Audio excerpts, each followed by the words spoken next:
So apparently this is the point where I'm supposed to say something sophisticated and witty. But anyone who knows me knows that's definitely not in the cards.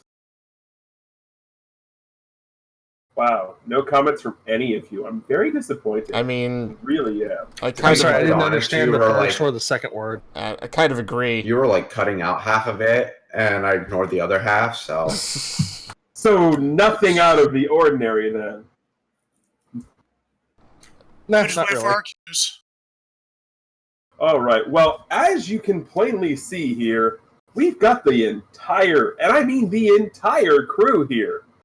Which is weird because this hasn't happened yet in Bay City proper. That's true, but actually. We have ourselves... My computer is hating it right now.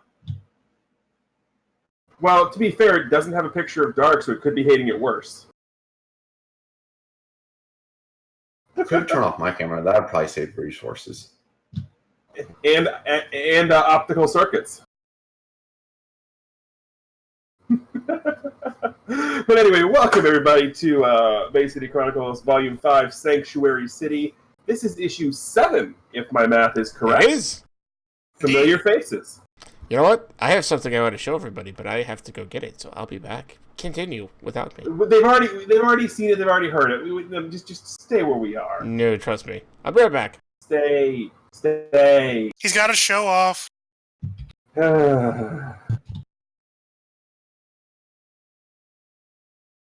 This is what I have to work with. Okay, they can complain all they want about having to deal with me. This is what I have to work with. Okay, all of this. A loving and dedicated crew. Nope. This is supposed to be family friendly, so I can't go there. I mean, yay.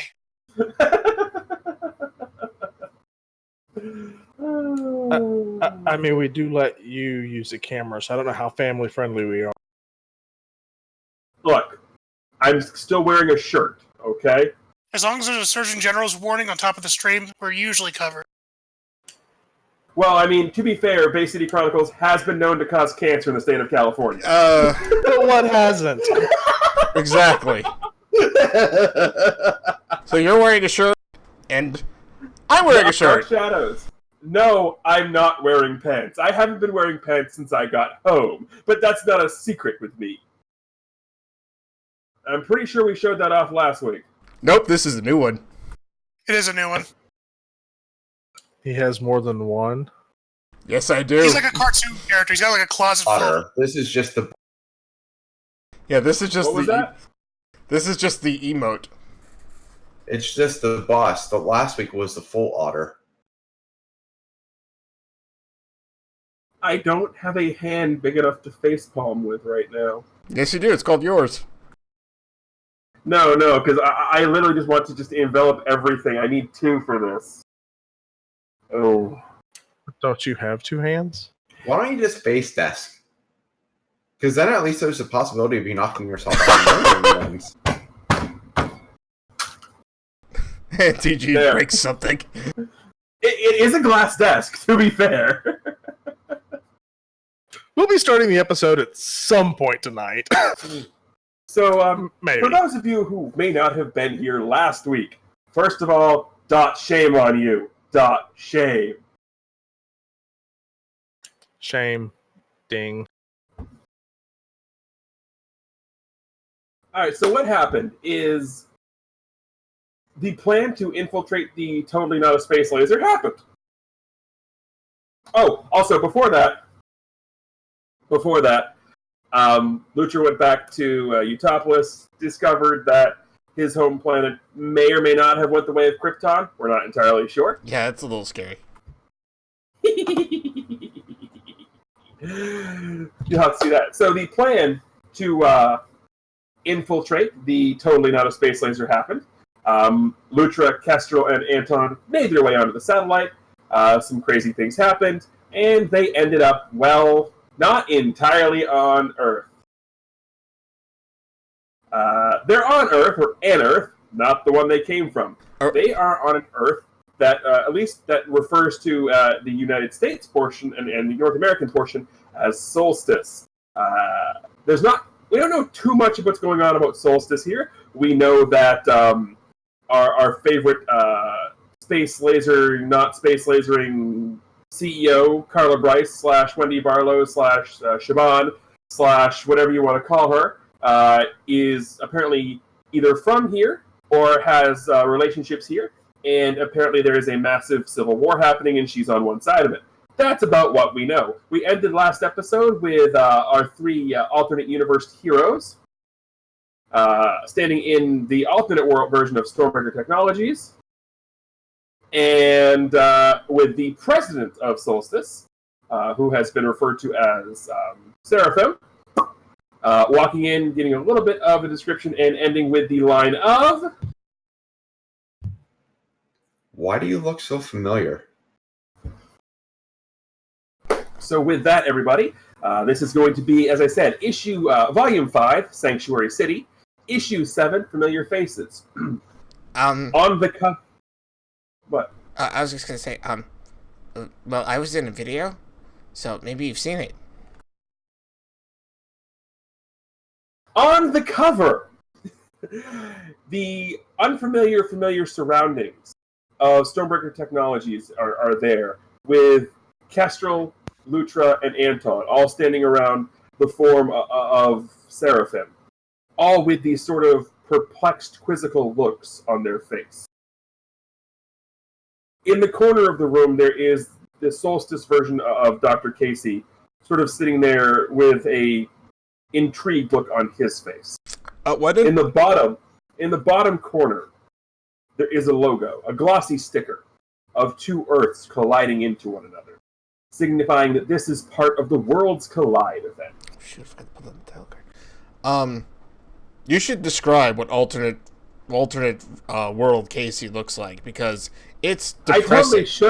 I totally should. We'll get to that once we get to the alternate world, because we are not starting on the alternate world. Oh. We are starting back on our world, because we have a friendly neighborhood assassin who may or may not have gotten some information that he doesn't quite know about yet. So we're going to start back, and after the discussion in the med room, Malkir, if you all remember, was a little on the salty side, shall we say. Partially because it was a space laser he didn't care about, and partially because I'm pretty sure Kestrel had finished his Sudokus. How a squirrel can count to 9, I don't know, but we're going to just go with it. So in the process of everything, Malkir, you were delivered a note. And it was, as is one to do, especially in your line of work, these tend to be very cryptic. So this is the note that you were given. It was typed up, Times New Roman, very prim, very proper, no identifying marks. This note that you see on the screen, this is what you were given. Interesting. Yes. So normally, I would sit here and make you try and figure out where all of this is. Oh, it's in the docs based on the note. No. What I'm going to give you is a chance to basically roll an insight check, and if you pass and get the information correct, you'll get a hero point out of the deal, because I'm going to set you up at the scene anyway. So if you would like to roll an insight... Okay, there's the insight check. Holy crap, it wasn't single digits. So, definitely, I'll give you for free. It wasn't at the docks. What you sort of know is that there was a very specific place where everything sort of started coming to a head with everything to do with Kismet. And from the breaking the fourth wall side of things, this is also a direct reference to an issue title back in Volume 4.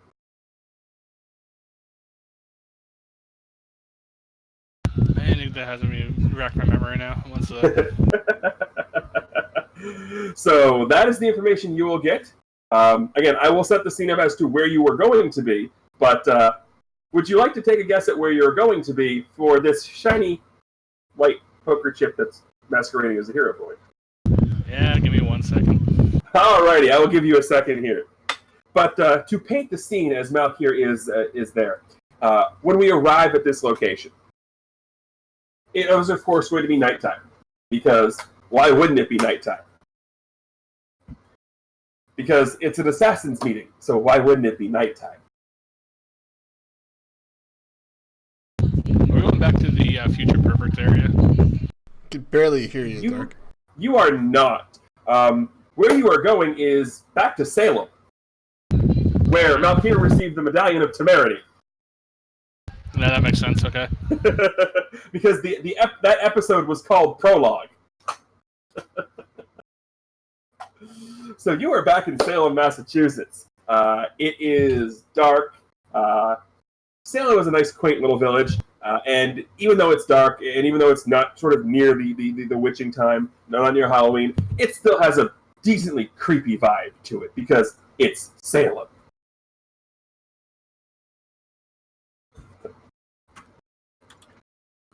So you get there, and what do you do once you get there? Well, I mean, being an assassin, I'm already be skeptical of the note, so thus I wouldn't be rushing in. I would do a perception check to see if I see anything out of the normal. Alrighty, then go ahead and roll said perception check. Hey! This isn't lasting all night. Oh, absolutely not. So for those of you playing the game at home, this is 2 rolls in a row that have been double digits for Dark. Go ahead and mark that off on your bingo card. I should get like 2 hero points just for that. Does that even exist on a bingo card? No. Yes, it's in the upper right does. corner. It's in that one corner that you need to actually bingo, but you'll never get. Right. Exactly. Like, yeah, it's like I-73 or 073. Right. But anyway, so you look around. It was playing for so long, I thought he somehow rolled worse than a 1. I mean, it's been like, what, 2 weeks now since my computer stopped being stupid? Well, I played the last Middleton City one, so it's been a week.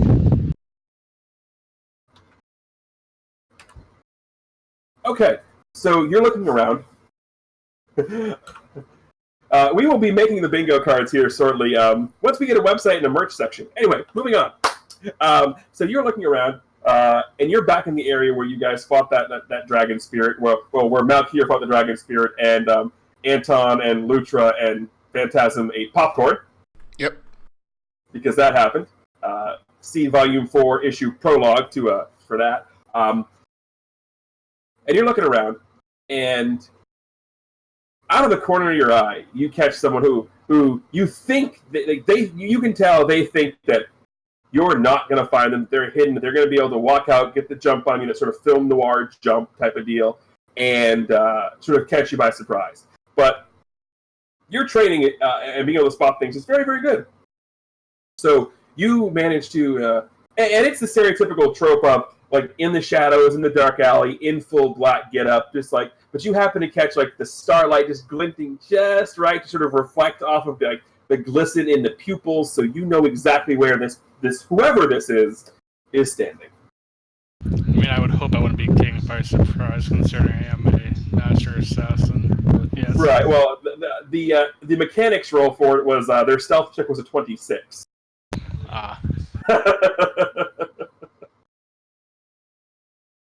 Jeez. What? Just saying, that was close. Yes, which is why the description happened the way it did. So you see this sort of shadowy figure in the starlight or in the lack of the moonlight. What do you do? Well, first, I would want to get visual, so I will hold out a palm-sized fireball just to illuminate the area. Well, as soon as you pull out the sort of like you make the sort of dancing lights floating torch thing, it is obvious to whoever this is that you know that they're there. So they see you with the fireball. They're going to walk out, and they are in full like black robe. Like the best description I can have for it is if anyone has played anything past Kingdom Hearts 1, it is full on Organization 13 levels of black robes, black hoods, everything. Like, there is no facial features, like, aside from the one little hood to the eyes you saw. Huge hood, just everything.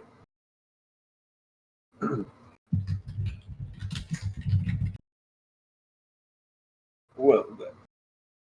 It appears you are more skilled at finding people than I thought you were.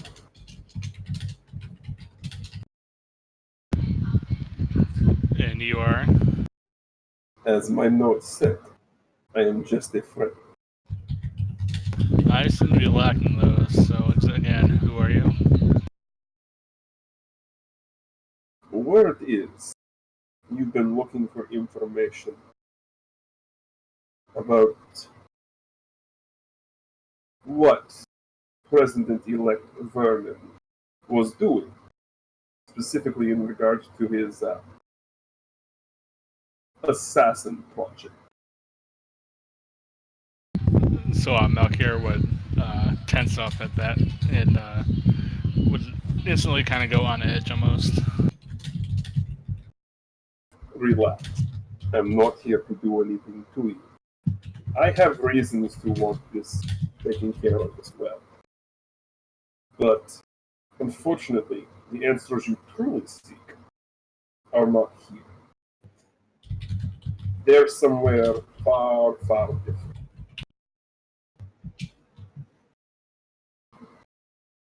Someplace where things... Someplace where you will definitely fit in. It's just a matter of where you decide you fit in.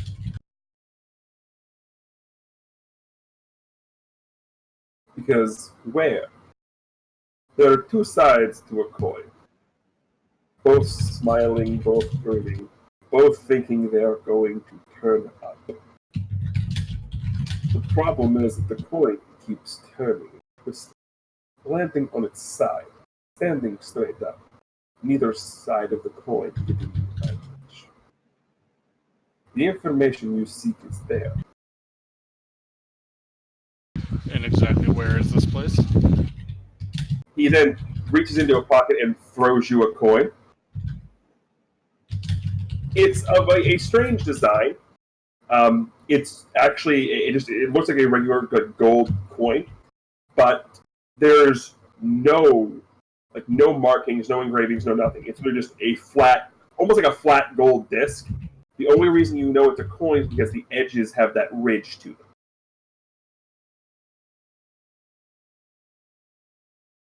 them. So Malky's going to take it in his hand and kind of roll around his fingers and examine it. That will get you where you need to go. You have the other piece of it already with you. Now, as for you to figure out how to get there, my thought would be to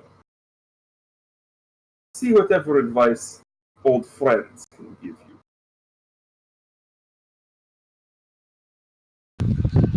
Old friends, you say? And with that, he sort of does the Irish goodbye into the alley.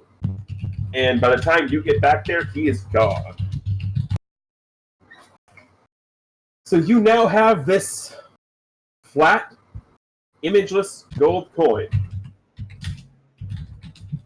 Does Melchior have any insight onto it? He can roll an insight check and absolutely try and figure it out. Oh, absolutely he does! The first level of cryptic was okay. This level of cryptic Melchior's like, man, you gotta get like on my level here. He is directly referring to the katana that Phantasm gave you. And he's more directly referring to using it on the coin in some way, shape, or form. So Melchior is going to take the katana from its scabbard and just kind of press the coin against the flat of the blade to begin with to see if that triggers anything. It doesn't necessarily do anything, but as you get the coin closer, as you get to about, as you can see on my camera here, about this far away, there is some green and black and purple, like, electric charges going between the katana and the coin. As you push it up against there, nothing happens, but there was definitely a reaction there. So Malkir is going to go full out Fruit Ninja and flip the coin in the air and slash with the katana. Well, as you go full-on Fruit Ninja, the sword makes contact with the coin. And as the sword makes contact with the coin, we get my favorite trope of the flash of brilliant light. Although this time it's not necessarily the white light, it is the combination of colors you saw from Phantasm, that purple, that black, that green, all of those, in this sort of flash of energy that sort of surrounds Malkir. And now we're going to cut back to Solstice, where we have Kestrel, Anton, and Lutra talking with alternate reality version Casey, alternate reality version Casey's son Oliver, and the president of Solstice, Seraphim. I was asked to describe the alternate version of Dr. Casey. He is wearing a regular old boring brown business suit. I mean, wow, this place is just... This is like... I don't even know. It's like some demon dimension or something. It's like all the fun's been sucked out of life. I know. Anyway. So... President says his line, and literally looks at him and immediately says, "Well, I was in a video. Maybe you saw that."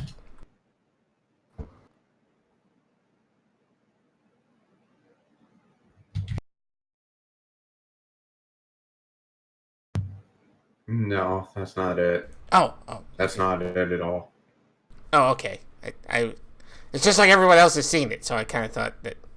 Oh, did that stuff go across different worlds? Maybe not. Well, maybe it happened here too. Right? I mean, it was so important that it had to happen everywhere. Like, I mean, I guess I'd have to be here. Am I here? Can I meet me? Oh, can I meet myself?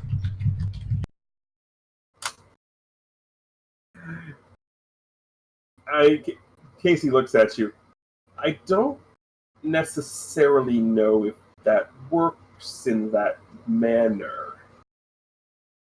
I can guarantee I haven't seen any anthropomorphic otters.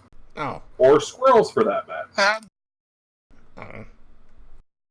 Well, shucks. However, there might be a way to figure out if you did exist. Oh? I mean, I know a guy who can commune with spirits. Oh? that sounds kind of dangerous. Yeah? He says half of them follow around just to annoy him and make him mad. And the other half, apparently, he owes favors to that he doesn't know how he got to owe them favors, but they follow him around too. Apparently, he's the only one who can see them, so it might just be crazy, but... This guy sounds kind of shifty. Yeah. I mean, he's a little creepy, but he's on the up and up. What's his name? Well, he goes by Phantasma. Phantasma? Phantasma... Like, is that a first name? That's what he goes by. And he throws you a business card that says Phantasma Detective Agency. Ooh, fancy. Phantasma Detective Agency. If you got spirit, so do I. I don't know, he seems pretty cool to me, Lutra. Yeah. Is this you, Hakushu, now? Nope. Oh, okay. Maybe I'll call him later. I mean, if he's legitimate enough to have business cards, he's got to be a good guy. Right. Sure. Maybe. We just get a comic panel that is Oliver just face-palming royally at that. So, you say you never heard of any of us. Like, none of us? Like, not even Anton here? I mean, he's Anton! This is like the Mark I. You said his name was Anton, and now you're telling me it's Mark. Make up your mind. Well, I mean, like, Mark I of the battle armor. Like, I don't see any battle armor. oh, I thought you were... Oh, he has it. Trust me. You're talking about the nanotech device that's attached to his shoulder right now? Yes? Yeah, that thing. That wouldn't be battle armor, that'd be nanotech. There is a difference. Well, he can make it look like the battle armor he used to wear. He looks over at Anton. Do they always sound this convoluted, or is today just very special? Nah, it's always like this. Bless your heart. Yeah, it's been a long journey. Anyway, he looks over at Seraphim. What do we want to do about what's going on? Well, they're supers, right? There's Right. something. Do they want to join us?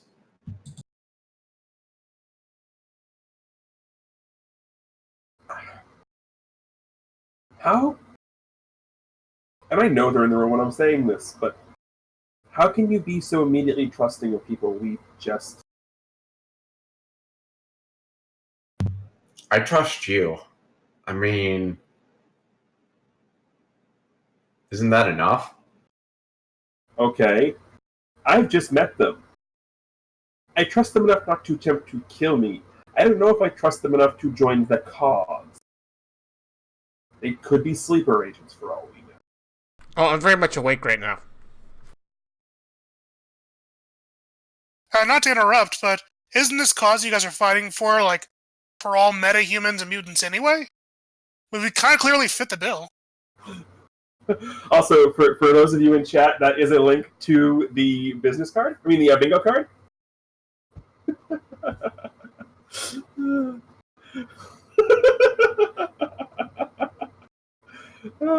I love this. I absolutely love this. When did you make that? Just now? Okay.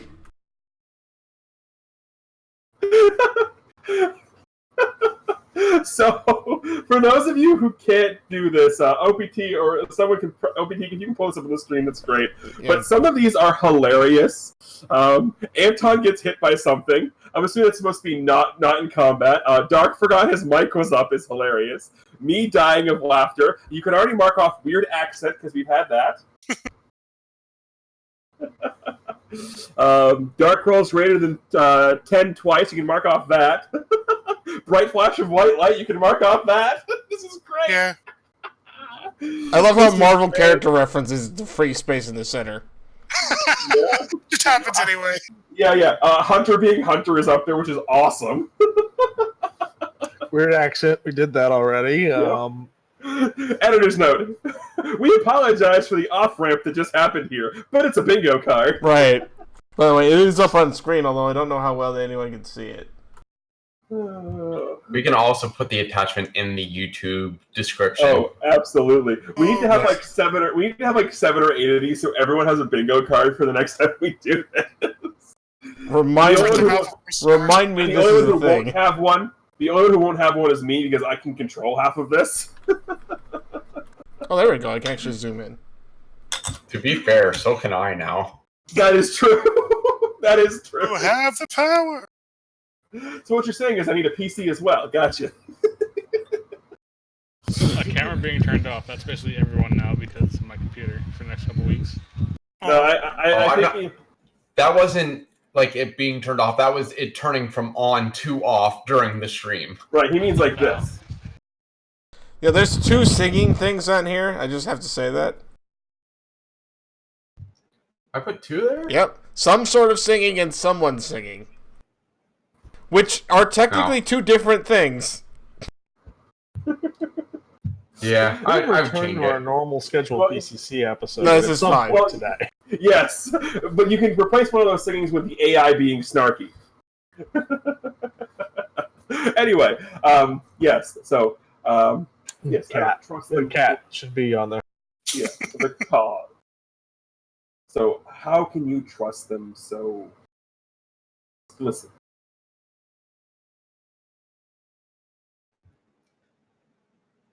Look, we need a lot of help, and yeah, maybe I shouldn't trust them. But here's a question: is this what Carlo, or I think that's what she went by? Is this what Salome was trying to do? Is just to come back here? Highly unlikely. No, that's If not. it was just to come back here, no. That's From what we So figured, no. if look this at Accent wasn't alone. what she was trying to do,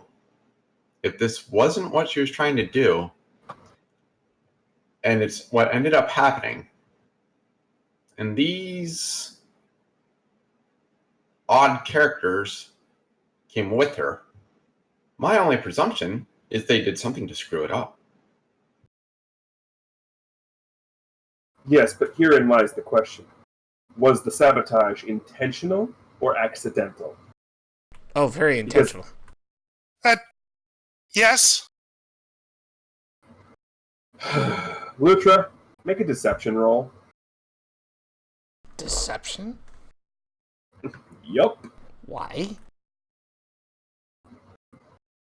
Because you can't say whether it was intentional or not because you were in the illusion the entire time. But he knows Dr. Casey corrupted the, or doesn't he know that? No, he doesn't. Oh, he didn't okay, tell never Lutra. mind. I didn't. The only one who knew was Anton. I forgot. Never mind. I don't say that. Yeah.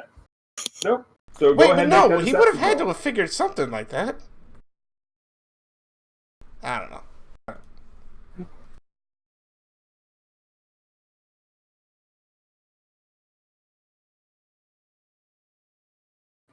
So one of you two will have to chime in with that.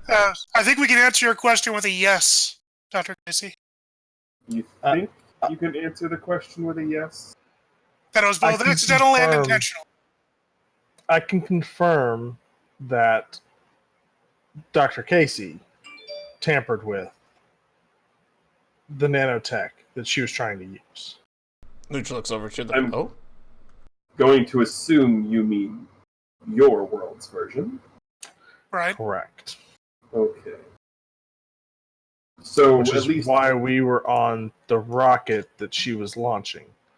We sent Lutra with the corrupted nanotech, but we were there to make sure everything went off as it should. wait. Why didn't he tell me it was corrupted? Well, you're not a very good liar. I'm a great liar. I don't say that. or this is Oliver speaking at this point, or it might have something to do with the fact that she's very good at seeing through other people's deceptions, and you can't lie about something you don't know about. That's a pretty good. Oh, okay, that makes sense. Besides, Thomas, You have a really bad poker face, Lutra, by the way. I don't play poker. I did once. I lost really badly. Let me guess, he plays Go Fish? I've Yeah. tried that once too. It wasn't really as fun because there wasn't any actual fish. And at the even the slightest hint of a joke from Oliver, you see Dr. Casey sort of have this pure look of, wait, you don't make jokes on his face. Besides, Thomas, they seem to know you in whatever dimension they come from, and I can't imagine you being any more insufferable than you are here. Oh, you'd be surprised. No. You'd be surprised. you should. This is dull compared to the suits he's got. The suits that man has. I'm not talking about the suits. Wait, I mean, you're telling me that another version of me wears obnoxiously bright suits? Yes. Yeah. How can I trust anyone who would be friends with that? Well, I mean, it's kind of a long story how we got to know him. Yes, but are you talking like, like whites and pale blue suits? Oh, And pastel pinks and pastel, oranges. pinks, or by the way, he's got Oh. a car that matches every suit he has too. That's what Anton told me once. Oh my God. so at this point, the president walks over to Dr. Casey and puts his hand on his shoulder, leans in, and whispers to him, "You just have to trust me." Whispers. And He whispers back, I do. Just don't want to lose. but also at that point, Anton, give me an insight check. He'll be right back. So, Can we I'll get roll it here, for- Casey whispering, considering that we both have very attuned senses? I don't have. If you would like to make, if you have it would have. Seraphim would have been loud enough that you could have heard him say, "We need to trust them." You would have heard it if you were within like 5 feet of him. Okay.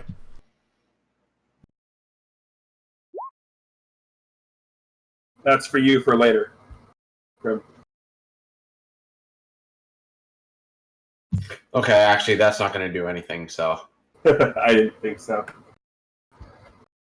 Look, I get it, but we still have a couple other things we need to discuss, Seraphim. So, is there anything we can have them do while we're talking? I mean, if you guys have anything you would like to do, by all means, go do it.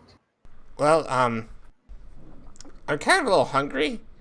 Do you have a kitchen here? I could make food for people.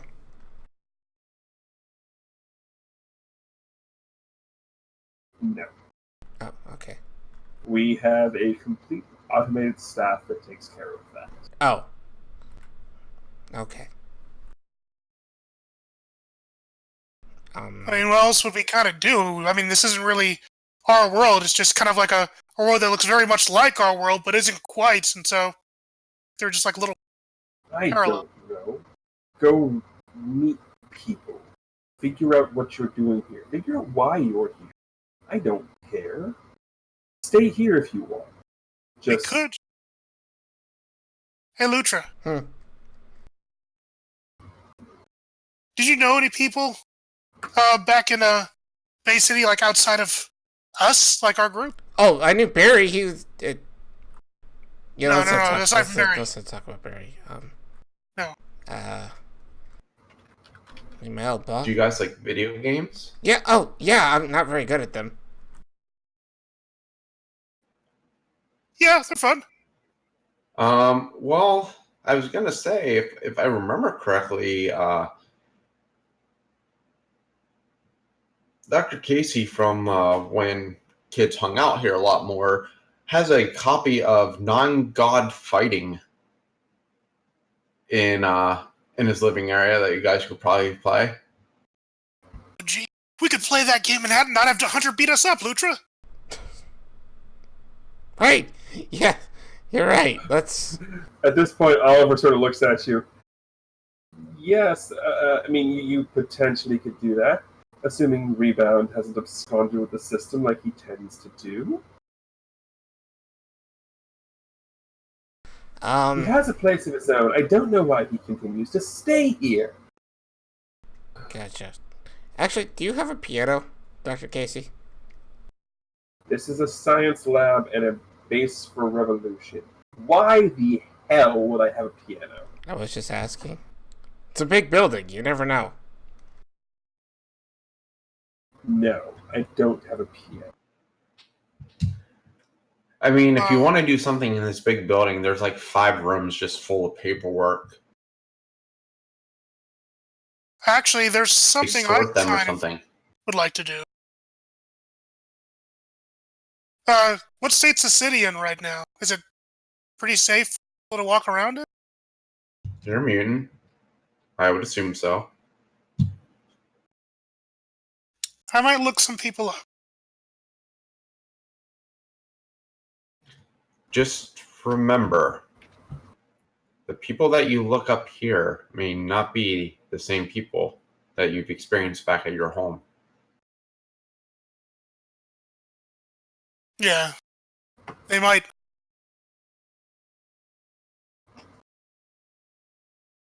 I guess I'll go out in the city and find something I can do. And that Kestrel actually starts flying out. Lucha looks around and is like, how do I get downstairs to the exit? The same way you got up, the elevator. Okay, just want to make sure.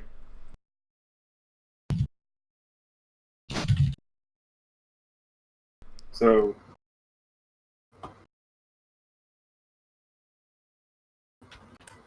Lucha heads off in a different direction. Casey looks over at Anton. And what are you going to be doing? I don't know.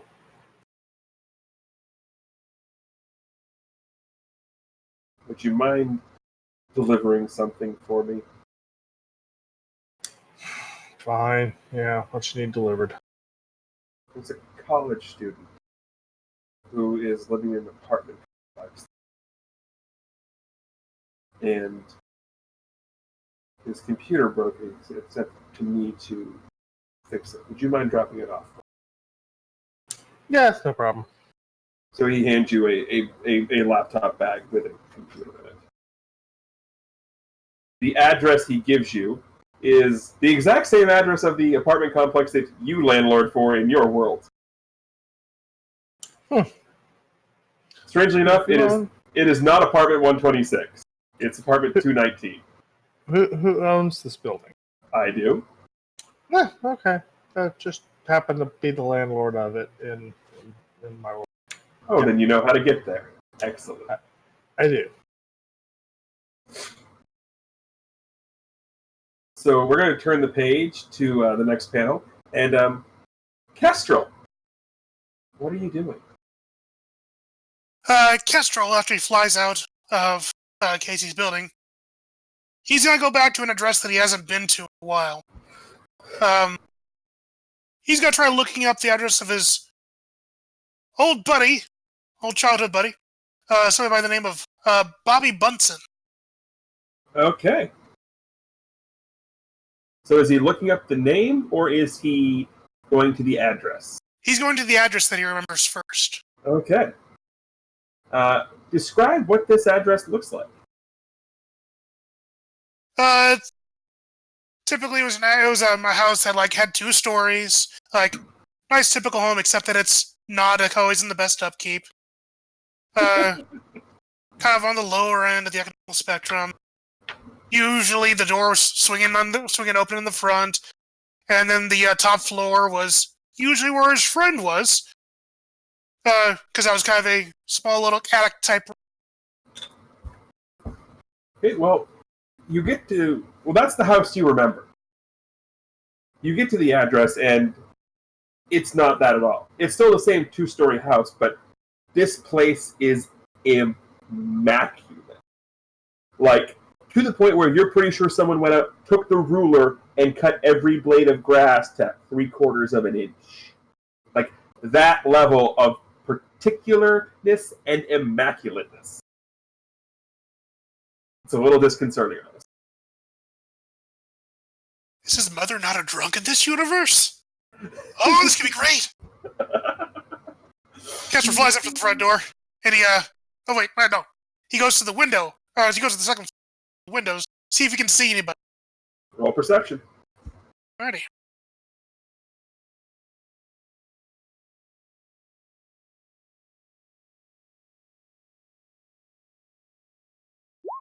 Here and All right, well, you look around, and you're zipping around through all of the windows. And at the last window you check, you catch a glimpse of somebody. And who you happen to catch a glimpse of? Oh, I need to edit something real quick here. Edit this. I almost showed you something that I wasn't supposed to show you when I did that, so give me a minute. What you see, and I'll get a picture here in a second, you see a very well-dressed, blonde-haired, you're not quite sure, late teens, early 20s, something like that. Hair is sort of pulled back in this long ponytail. This, as a matter of fact, is what you see. Huh. He kind of takes a closer look. Is that a Pokemon version of Rufus Shinra? No, that is not a Pokemon version of Rufus Shinra. It's like a Gundam character. It is neither. The art specifically is a character from the video game Suikoden 2. That's my third guess. The hair's about the right color. Uh, hmm. He knocks on the window. He knocks on the window. Okay. Hold on a second.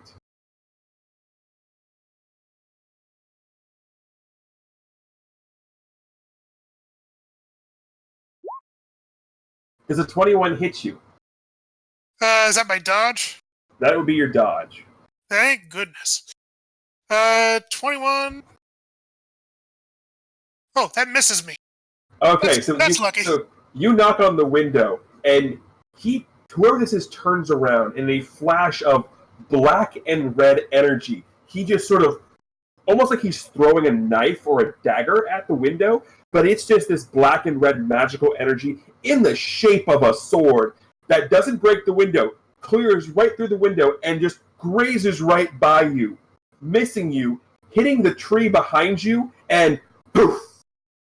Not blowing up, but like it carves off a piece of tree bark that looks like it just got carved off of a turkey. A few stray strands of fur fly away from Kestrel's cheek as it just nearly got him. I guess that's not Bobby. But now you are standing face to face, or you can now see who this person is. Like you saw the back of them before, now you see that the face and everything, very primly, properly dressed, and just sort of looking at you with, well, for lack of a better term, with murder in his eyes. What do you do? Does he still look at all familiar, or do I not recognize that face at all? There's a chance it could be Bobby, because where this is, it has been a year or two potentially, so there could be. You're not entirely sure. Okay, Kestrel's got to go for the gambit because he doesn't know. Maybe he's different in this universe, but he's got to fly up to the window and kind of do like the whole like peace like surrender. Like no. This is. I'm looking for the Bunsen residence. Are you a Bunsen? Are you Bobby Bunsen? Don't kill me, please. He gracefully walks over to the window, opens it a crack, just so he doesn't have to shout. I don't know what you are, or what you claim to be, but this is not the Bunsen residence. It hasn't been for quite a long time. So, you have about 30 seconds to remove yourself from my window, or the next time I won't miss. Gotcha. Counting. Where do the Bunsens move? He rattles off an address. Gotcha. See ya. And he moves. And he zips away. Fast as. All right, we're gonna shift scenes. Lutra. So, Lucha kind of hits the streets, and he's just kind of wandering. I'm almost going to call it aimlessly. How is he doing so? What do you mean how? He's just kind of walking. Okay.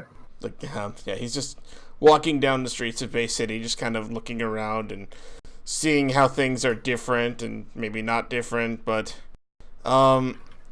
what he would be looking not that he would be looking for it, but if he finds a music club kind of thing, where you can go and people play music and whatnot, that's what he'd be looking for. Doesn't really find. Go ahead and give me an investigation check.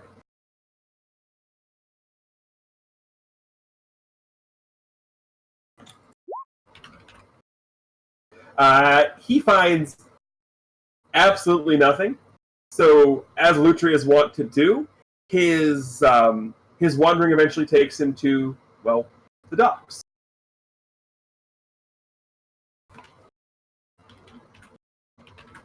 She looks around, kind of frowns a bit, like, I didn't want to come here.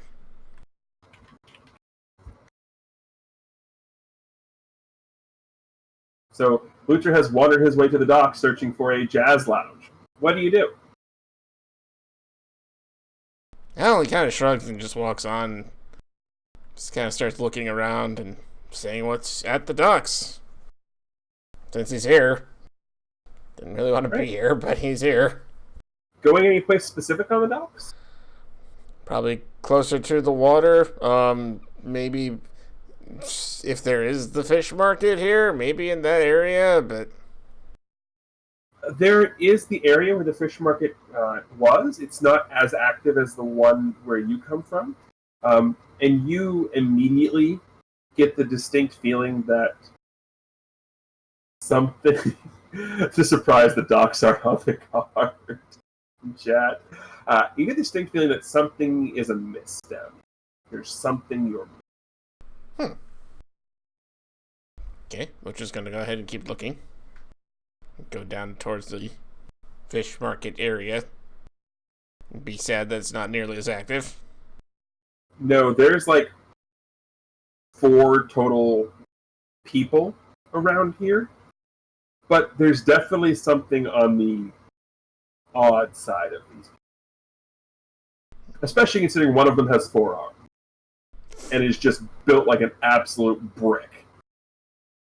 Lucha pauses and is like, oh, I've seen that before.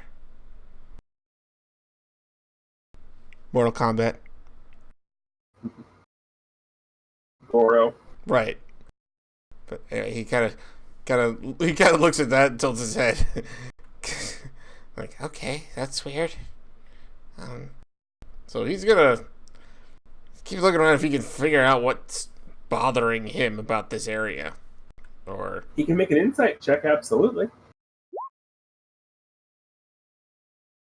Rolling low tonight. Did Dark touch your computer? Well, his died, so mine has to take over, apparently. I was just going to say no, because if he did, OPTs would have crashed. Fair enough. So, you're sort of looking around and you see this giant guy with 4 arms. And then it kind of dawns on you that you did hear Seraphim say to Kestrel, "You're a mutant. You should be fine." Oh. Right. Gilgamesh. This guy's name isn't Greg. Okay, so Lucha's gonna kind of like walk, like slowly kind of pad over to the guy. Yes! And look up at him and say, hi there, sir. Looks down at you. You've got to be new in town. And he is definitely wearing a shirt that says, "My name is Greg." Hey, Greg. Yeah, I'm very new in town, as a matter of fact. Really, really new, as in just got here. Came down to the docks, I guess, looking for fish, I guess, but, it seems like there's a lot of people around here. No, there isn't. Just the state of affairs in the world right now, little one. Oh? Well, what's going on? Yes, you said you were new in town. You can't be that. Yeah, actually, when I said new in town, I really meant I'm from really far not in town. He just sort of gives you this look of... Okay. Look.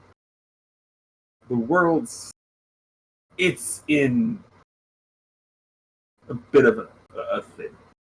You see, there's 2 sides. There's the mutant side that wants everyone to sort of be okay, and then there's the mutant side that is just fighting for mutants, and it's become a big thing. So anyone who isn't a mutant can't overtly show that they're a mutant. There's only like 12 big places where they go, the sanctuary cities they call them. And well, most of the workers down here were normies, so without them, there's not a lot of business. Oh. So, I see. I suppose offering to help cut fish wouldn't really do much for you then, would it? Ain't no one to cut fish for. Right. Well, so what do people do down here? Keep an eye out. Make sure things don't go off the rails. Report strange occurrences to people. Oh, I see. Well, how many people are down here right now? How many do you see? 4? Okay then. Was that it? That's what you got. Well, is there anybody that actually has any fish to buy? Oh, I absolutely do. I said it wasn't worth cutting because there ain't no one to cut it for. Yeah, well, is everybody hungry? Maybe I could, I'm actually really good at cooking. Maybe I could whip something up for everybody here since there's not many of you here. Y'all look like you could use a good meal. He laughs. And then he's got one hand up and the other 3 arms just pat his gut. I eat very well. I'm not missing a meal. Besides, ain't no place to cook it down here. It's the docks. There's gotta be something down here. We used to have it all the time down here. Never mind.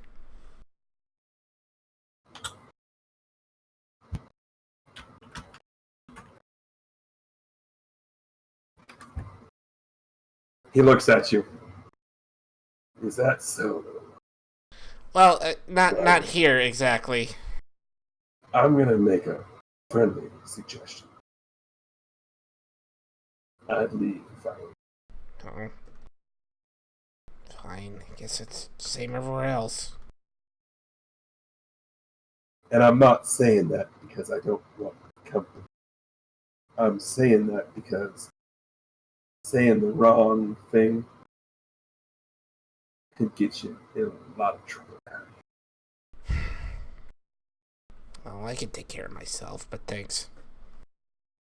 That's what they all say. And then next thing you know, in 2 weeks' time, I'm dragging their body up from underneath the docks and fishing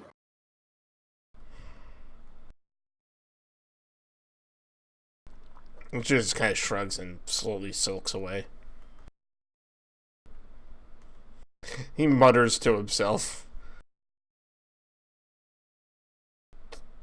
All right, This world we're gonna sucks. turn the page. He mutters to himself. This world sucks. Yeah, he's gonna turn the page. Anton, you've been instructed to go deliver a laptop to somebody in your old apartment complex. At least it's not the guy gold car this time.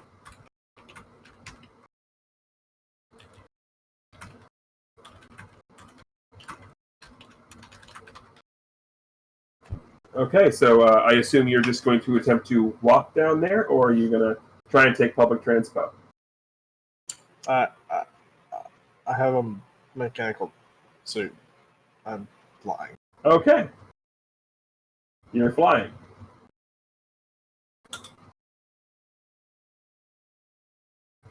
So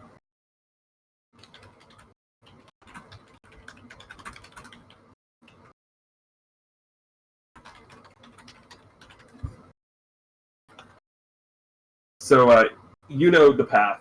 It doesn't take you long. You make your way to the apartment. You have the address. It is room 219. Yep, that's where I'm headed then. Mm-hmm. So it takes you about, you hear a very excitable, in a second!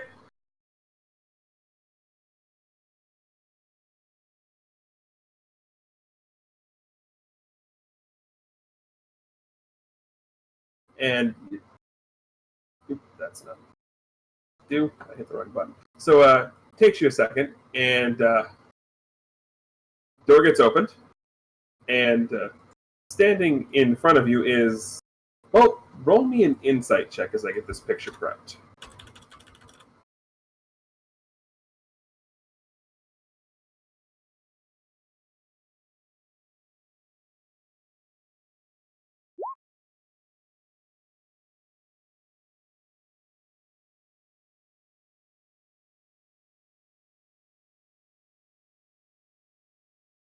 Alrighty. So, yeah, you're fairly certain that even though, well, here, answers the phone or answers the door, and even though the hair color is different, you are 99% certain that this is definitely this universe's version of Hunter. Hunter? How do you know my name? Laptop delivery. Where'd you get that? Your dad-ish, I think. He has this look of pure, just like, my dad's dead. Oh, I wasn't supposed to say that. Dr. Casey? Oh, yeah, him. That's for my stepbrother. I'll go get him. And the cheeriness is completely gone, by the way, as you just completely eviscerated this poor kid's mental well-being.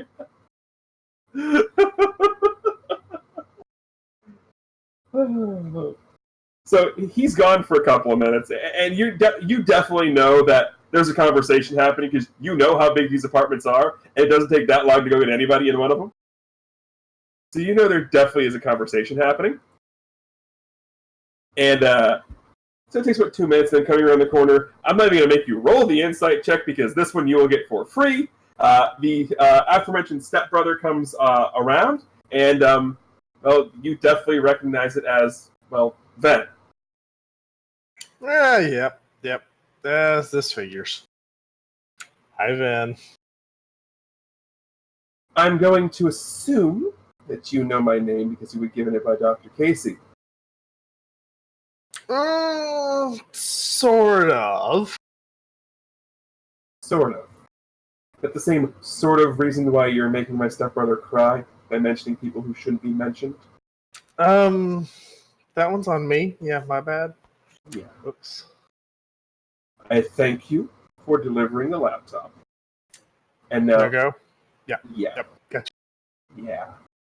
Probably for the best. Yeah, my bad. Again, I'll... He Got some video games. Would you like those? He takes the laptop, turns, and just slams the door in your face. I've got candy! That could have gone worse. Yeah, he could have attacked you, I guess. Come with me, little boy. I have video games. That's not creepy at all, Chad. Okay. We turn the comic page again, and we're still inside the apartment. And it's Ven and Hunter, and at this point he just looks and goes... Ven looks at Hunter and goes, look,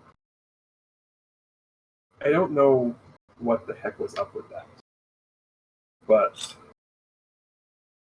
I just get this feeling that I know him. We're going to turn the page again. We're back at Stormbreaker Technology.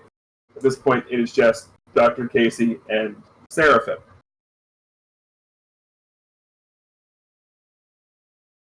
Look, I understand where you're coming from, but is it wise to bring them this deep into the fold this early?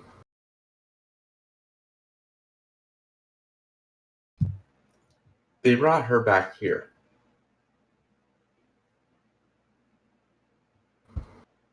Something tells me that they're a little more powerful than their intellect puts on.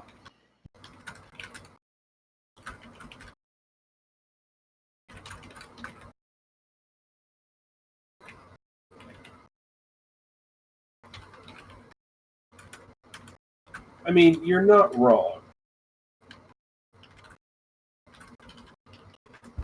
But what do we propose we do?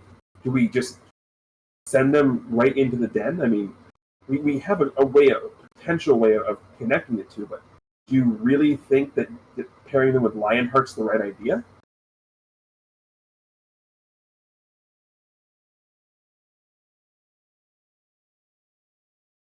Look, there's one thing I know right now. And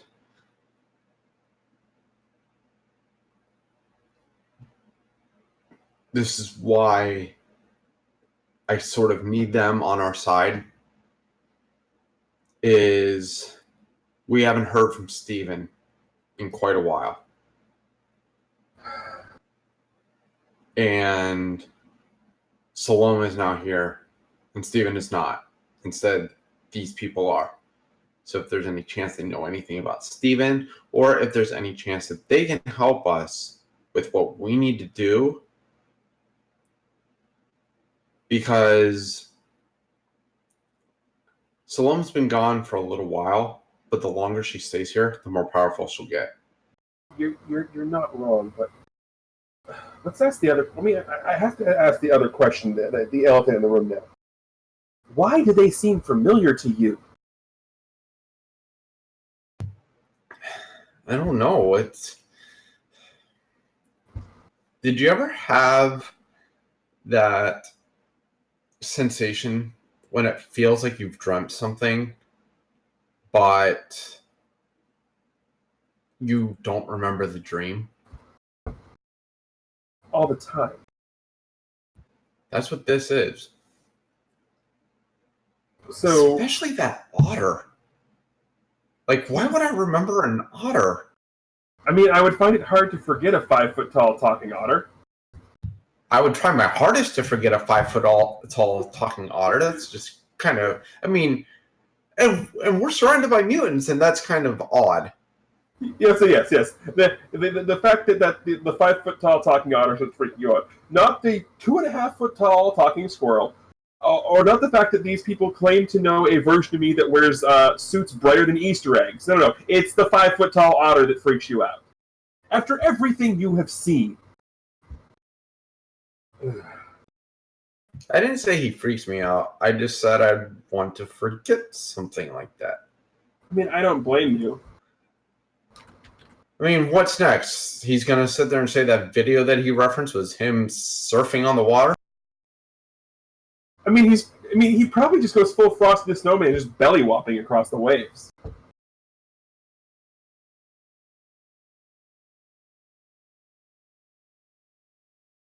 Though, what? There's something else that bothers me. And that is? And the panel cuts to black. Alrighty, Kestrel, back to you! We want to know what he said! So do I. So, you were given this address by the sharply dressed antagonist. What are you doing with it? Well, I'll take that sharply dressed antagonist advice and go to that address and check it out. Okay. These seem super trustworthy. It doesn't take you long to get to this address, and when you get there, your heart drops into your shoes. Where are these shoes? Oh no! Because the address he gave you is a cemetery.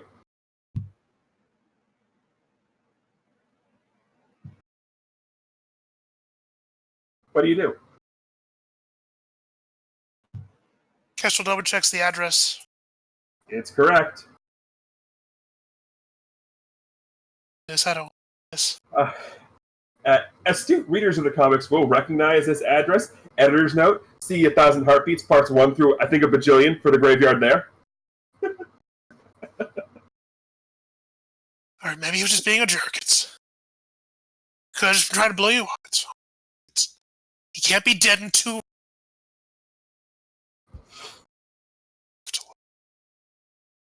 I want to look. Okay. Well, you are a speedster, so you can do it rather quickly. He does. Kestrel kind of like rubs his hands together and goes, "Let's get this over with." And he goes through the graves and looks over them to see if he recognizes any names. So we get a couple of panels of just like brown zipping streaks with a little bit of electricity behind this, up and down the rows of the tombstones.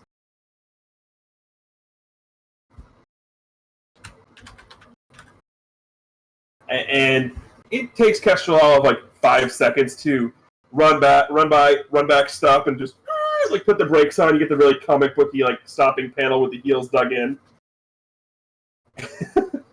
and there's one of those family tombstones where it's got the last name and then like the names of everyone in the family. So, what were Bobby's parents' names? His mother's name was Margaret, and his father's name was Patrick. Well, you definitely see here lies Patrick and Margaret, and this says they died because it's still the same year. It's still 2009. This says they died back in 2000. There is no mention of a Bobby. There isn't even their beloved son pre-inscribed into the tombstone. Never had it.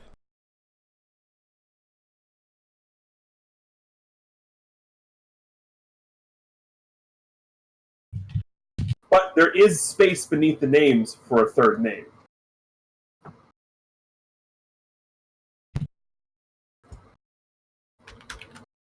What?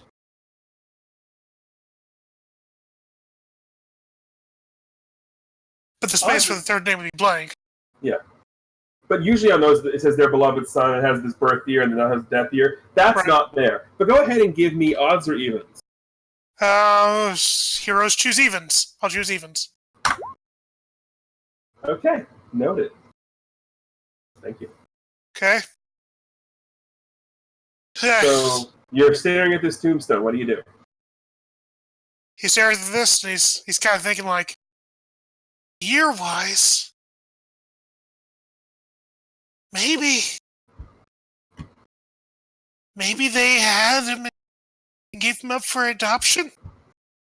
Yeah.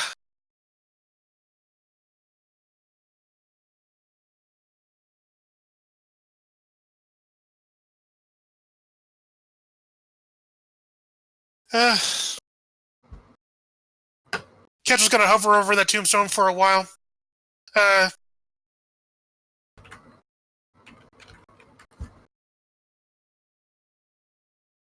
So, Kestrel sort of is sitting here for a while. At least probably 30 minutes or so. Which is a long time for him.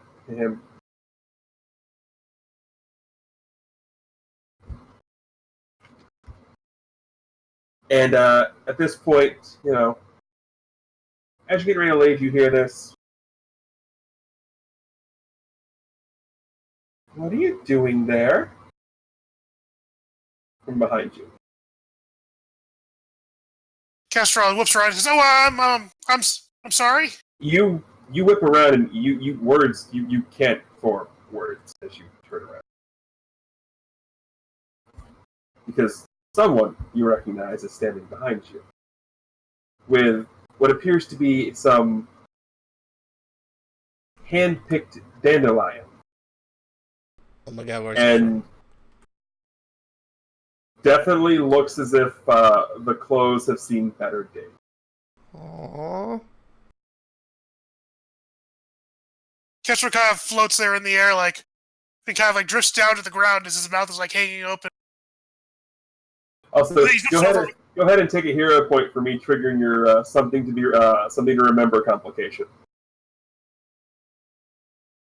It's a pretty complicated complication. Oh yeah. But after he drifts down to the ground, he zips over to this kid, and he hugs him so tight. He's like, "Oh my god, Bobby, you're alive in this world!"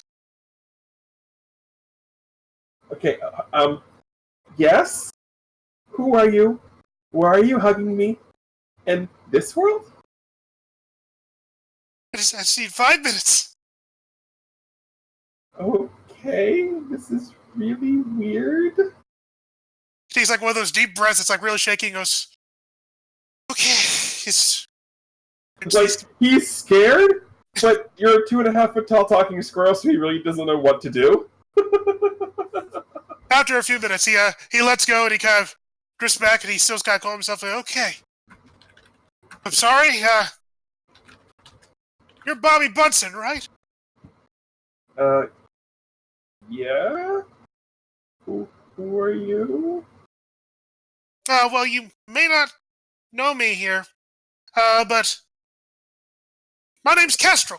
And,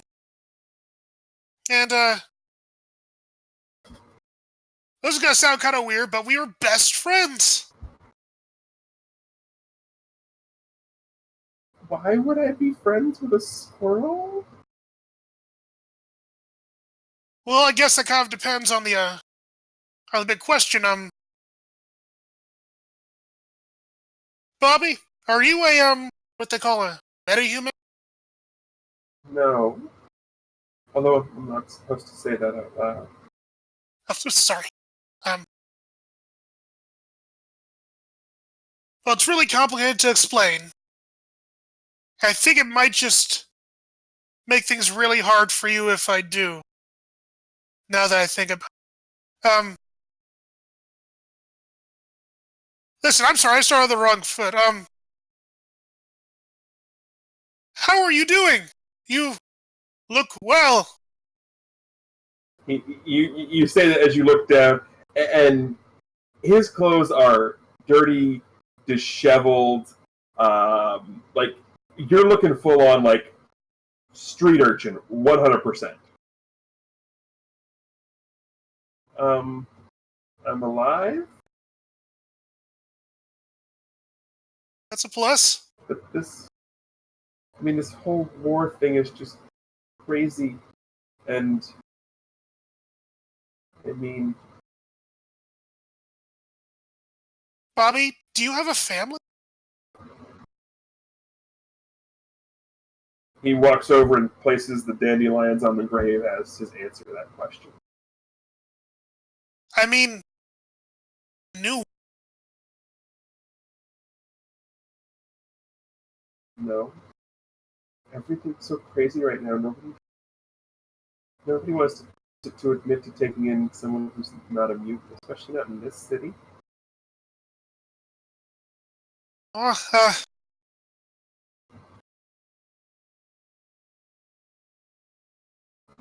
I bet I can find somebody who can help you to find a place to be.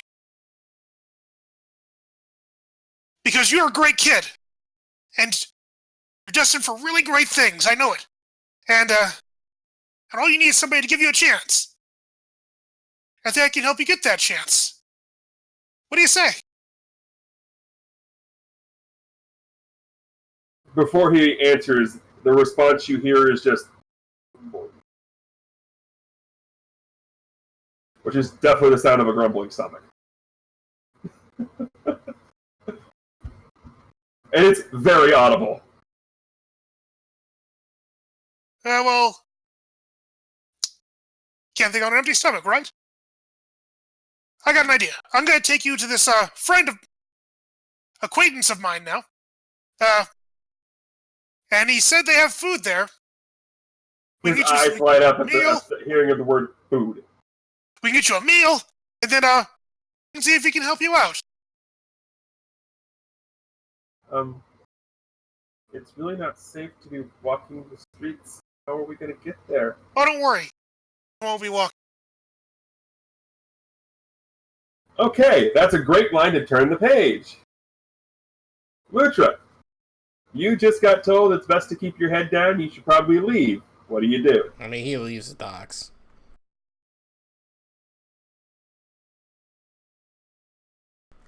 But he's still hungry, so at this point he's just looking for someplace to get food. Lutra leaves the docks, and probably, a couple blocks away, he hears some running behind him, and it's Greg from the docks with a bag. Oh, hi, Greg. Well, you did pay me for fish and never got it. Oh. Right, well, thanks. Then he leans down, and there's a note in there. I suggest you read it. He hands you the fish and then runs back. Thanks. And then you realize you never gave him any money. Right, I was going to say that, but thanks, I guess. Lucia kind of shrugs and opens the bags up and looks inside for said note. And at what fish is inside the bag. There is a delicious salmon in there. Oh.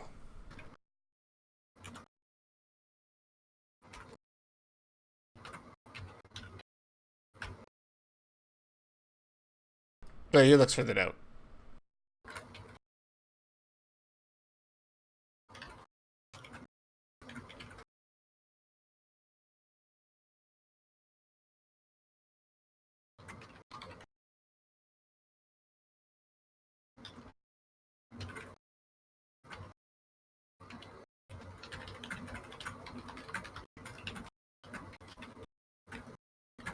You dig around for a little bit, and you end up finding the note wrapped up, almost like it's on the back. Basically, it's sort of written on the back side of the parchment that the salmon was wrapped in. Right. This is what you get.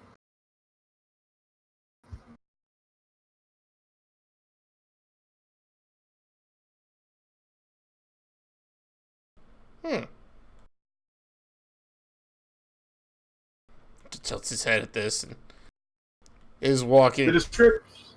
You know the description of the apartments because they're the ones you technically live in back home. Yeah. And just tilts his head and kind of makes his way around the block, like, you know, where he was going. It looks like he's just gonna keep walking that way, and then kind of turns and goes around the block and ends up back at the docks, and then starts going towards those apartments. So, about Anton, how did you leave? Did you walk or did you fly? I flew.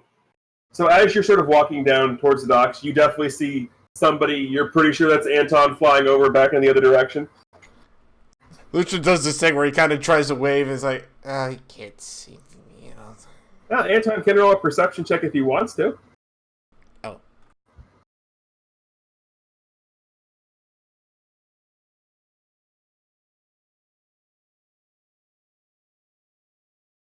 I'll leave that one up to you if you see him. Nah. Okay. You don't see the otter furiously waving at you. Right, so it's Lucha. He'd be furiously waving. Come on. Right. No, exactly. Anton! Yeah. Hi, Anton! No. Alright. Okay, so, whatever. Let's just go. So he says that to no one as he keeps walking. So, I assume you make your way there? Yeah, well, yeah, absolutely. Alright, you're at the door. What do you do? I knock. You get a very terse response of, I thought I told you to leave. I don't care what Casey gave you to give to me. Leave it at the door and I'll get it later. The voice sounds extremely agitated. Right, Lucha calls it. And you recognize the voice. Right. As Ven, I'm assuming?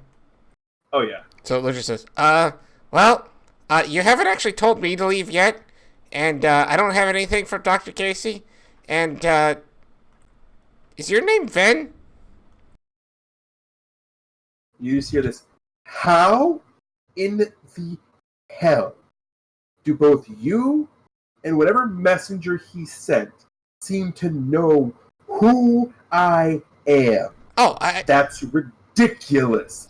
Part of this entire deal was discretion. Yeah, well, I can completely explain, but can you open the door? Because I probably shouldn't yell it through the door. You just hear this. Your call. Do I let whatever this is in or not? And we get a comic panel of just a very sad and depressed looking 12-year-old just sort of just like nodding his head like, I don't care. I have fish. I can make food for us all. You sort of get this. It takes a couple minutes, but he walks over, opens the door. And it's the reaction you're used to getting from any Ven who sees Lutra. Just this pure of, what the hell? Look on his face. Lutra sits there and waves. Hi! As he's still holding onto the bag. Just come in. Lutra pads in happily. Shuts the door and just like, oh. Why is today the day everything goes great? Well, because unfortunately today is the day that we kind of showed up on this world. Yeah, I know. Like, 5 minutes ago, someone came over here and tried to drop something out from Dr. Casey and mention people who shouldn't have been mentioned, and Okay, so I guess I should ask, why shouldn't certain people be mentioned? he looks at you. Let me ask you a question. Oh, okay, I'm good at that. Have you ever lost anybody you cared about? Yeah. Yeah, I have. What's your reaction when their name gets mentioned? Kind of depends on who's mentioning it, actually. No one does, because no one actually remembers that person. Well, let's just put it this way. I assume your reaction is probably a little bit better than that of a 12-year-old. 12-year-old? Yeah. Which it looks... Do you know what it's like when you mention someone's, to a 12-year-old, their father who is dead? Do you know the kind of reaction you get? Wait, why would we be mentioning his father? Who's his father? My step and my mother, both of which died in a car. Now you know why this day's been crap. Huh. Who's your step? And he looks like he's gonna swear, but then realizes that said 12-year-old is still within earshot. He goes, "Shit, crap." Who's the 12-year? That is none of your concern. Oh, okay. You said you could explain to me how you know who I am. Well, you're Ven, right? So, again, how do you know who I am? Well, because we... And how did the other person know who I am? Because I know for a fact Dr. Casey did not give my name out. Okay, so before I answered that, the other person, was he... And he describes exactly what Anton looks like. Yes, that was the jerk. Oh, okay. So the reason we know who you are is because we know you. Just not... I've never met either of you in haven't, my life. But another you has met us before. Another me. Yeah. Because we're not from here. We're from another here. Gathered that. Well, we're from another here, though. Something like that. Other dimension? Something... I don't get it, really. But, we came here kind of by accident. And we're trying... I told him that I wanted nothing to do with this. And yet, he's sending people here. He's using his people. No one's... Well, actually, someone sent me here, but it wasn't Dr. Casey. I'm not talking about Dr. Casey. I am talking about the goddamn president. Oh, he didn't send me here either. No, but I bet one of his people did. Let me guess. You met Greg. Forearmed guy? Do you know another forearmed guy named Greg? No. Yeah. One of the president's people. Is he really? I didn't know that. Let me guess. He tells you to keep your head down and not say anything? Which pulls the note out and shows it to him. Like, yeah, it says that right here, actually. Yeah. He seems to think, for whatever reason, that I have this ability that might be able to help with things. I'm a college student trying to raise my stepbrother on no funds because the world is at war. Or at least the country is. I'm just trying to survive and keep together what little family I have left. No, that's good. I didn't know you were gonna be here. I just came here because note said someone might be able to help us, but I didn't know it was gonna be you. I guess I don't really know who you are after all. As I said, I'm just a college student trying to survive. So while I appreciate the effort you're putting in, there's nothing I can do for you. Oh, that's all right. Well, hey, are you guys hungry? I've already got food cooking. Oh. Suddenly, during that, Ben's phone goes off.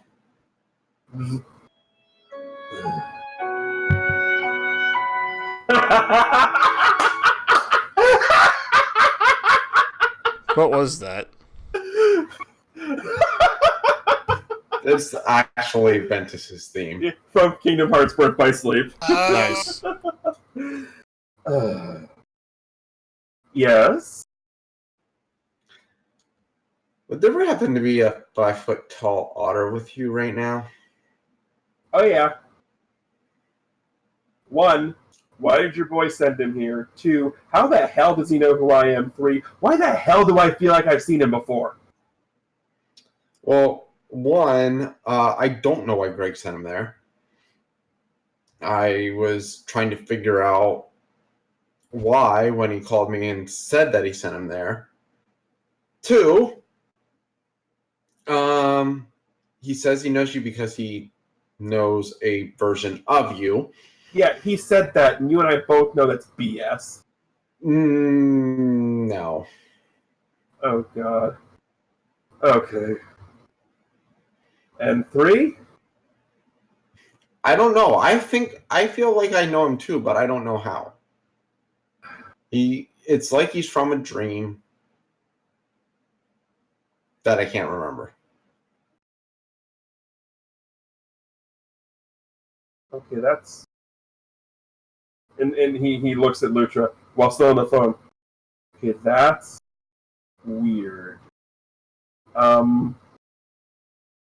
That shouldn't be a thing, but it is. I assume you're Dr. Casey's, right? Yeah, I am. Also, the big guy that brought you the laptop. Yeah, we're not talking. Where did he go? He flew off after I kicked him out. That's very unfortunate. Well, I'm sorry. When the first thing he says comes out of his mouth to Hunter is, "Oh, this computer's from your dad."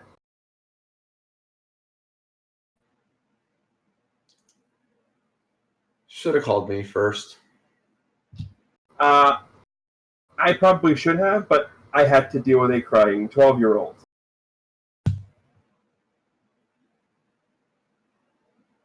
What would you have And me I do? never had to deal with you. Yes, you did. But I'm sorry, I didn't think to call you. I didn't know you were in the area. You come and go as you please. Oh, wait, because you have to. You're the darned president. Anyway, the last thing we want to do is A, lose these people, but B, we don't want to shove them away from our cause. No, you're not wrong. But interesting thing is less so with the otter, but more so with the one who was here earlier. I was getting a strong,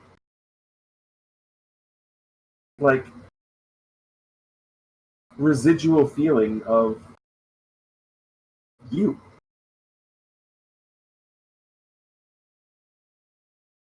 And we're going to turn the page. Anton, where are you going? Oh, just out. Not back to Stormbreaker, but just out in the city. Okay, so you're flying around. What are you doing? Flying around. Anywhere in particular you plan on going? Not particularly. Just kind of seeing what's different in the town. Okay, well, for the most part, it kind of looks the same. There are signs everywhere. Basically, as you're flying around, the Oakland part of Bay City is very much pro-mutant everything. The San Francisco part of Bay City is very much more on the equality, everyone sort of side of things. So there is a very, very firm dividing line as to which part of the city you live in. For the most part, that's kind of where the sides fall. And you're flying around, you see this, and you're flying around probably about 10, 20 minutes or so, and well, you're definitely going to notice this because of the copious amounts of screaming as you recognize the zipping form of a squirrel carrying a what appears to be 10-year-old child screaming at the top of his lungs. What do you do?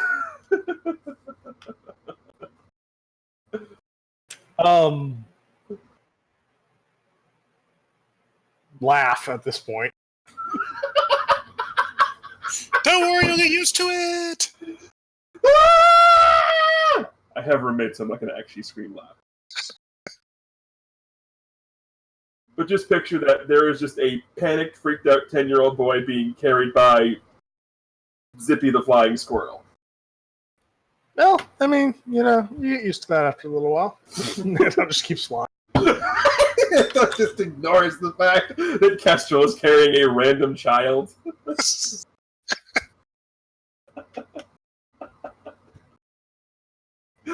I'll ask later. He looks busy. He looks busy. He's busy. Kestrel, you're flying by, you're carrying Bobby, and you're flying by Anton. What do you do? I salute Anton as I pass by at supersonic speed.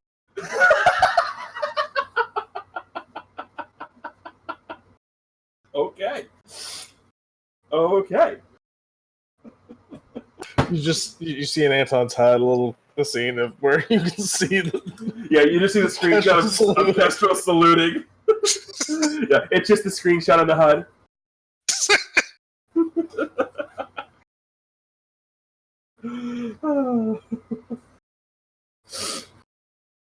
So, if there is no other scenes, we're going to turn the page. And, Anton, you can arrive when you'd like, or you can be here for this. We're going to be back at Stormbreaker Tech. And there are more people here now. There are there's Kestrel. There's Bobby, who we'll get to that scene in a minute. There's going to be Lutra and Ven. The President, Dr. Casey, Oliver. Ven did bring his stepbrother with him because he's not going to leave him down at the dock. So Hunter is there as well, although you don't really know it's Hunter-ish yet. Because even in the trip to Stormbreaker Tech from the apartment, he's kept his head hidden and because he didn't even show his face. So Lutra hasn't seen his face yet. So actually, question: was he specifically trying to stay hidden because of that? Yeah, he's not trying. He's not showing his face. He's got a hood up. He's got his face bare. And he's just sort of walking. Actually, back up to that. I got an idea. Okay. Well, we will back up first because Kestrel and Bobby are going to arrive at Stormbreaker Technologies. Alrighty. The first thing that Kestrel was going to do is, I think Casey mentioned something about them having a cafeteria or a place that served food or something. Well, he said that the barracks have robotic staff that make it. Okay, that works just fine. Kestrel's going to take Bobby up to a place where he can get some food from the robotic staff. You walk in, and Oliver is sitting there sort of looking. He goes, "You leave for an hour, and you pick up strays?" Kestrel gives him actually kind of a dirty look. He says, "I'll explain it in a minute. Meanwhile, this wonderful young man here, he needs something to eat." And you guys have food here. Yes, the control panel's on the wall. Okay, excellent. Cost anything? We just get a comic panel that's full on Oliver Case just rolling his eyes at this entire scene.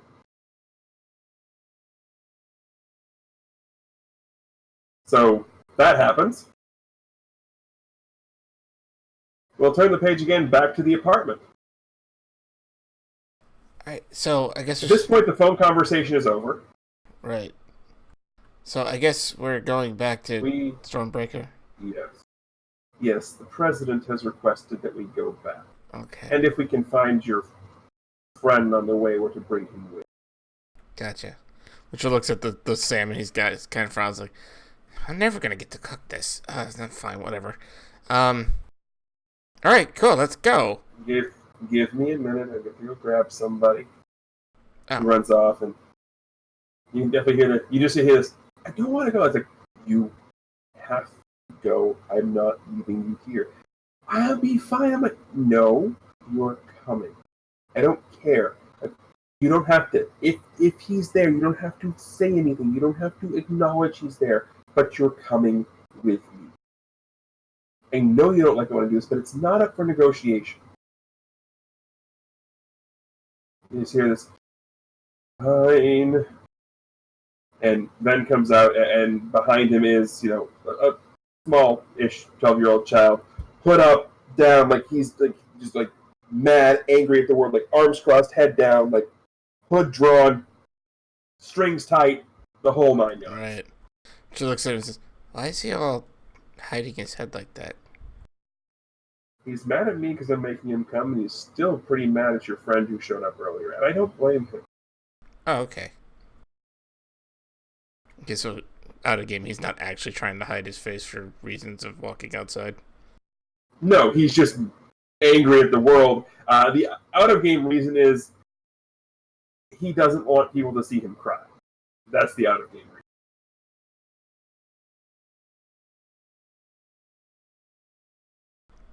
Well, I know it's kind of apparently not very good for non-metahumans. Don't know what that even means to be outside, so... Does he not want to be seen? As I said, he's mad at me. He's mad at your friend. Why? He's coming with us, so let's just leave it at that. I could help him. You and your friends have done enough.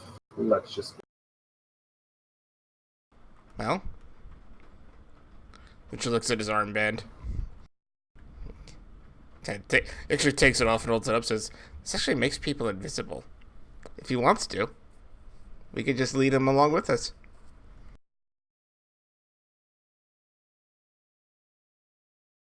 He jumps up, grabs the wristwatch, and just... beep, beep, beep, beep, boop. And instead of standing there, there's like a 6-foot-tall guy. Nope. Beep, boop, boop, boop.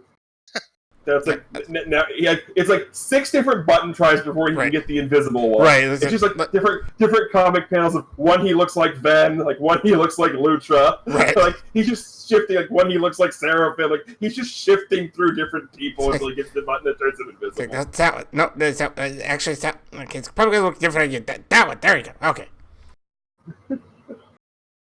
And you just hear this meek little, "Thank you." Oh, you're welcome. Hey, Lucha kind of holds his hand out now. Hey, you're gonna have to, like, take my hand so I know you're here.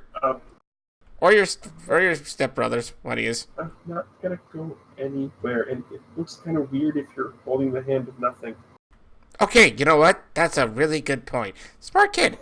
Let's go.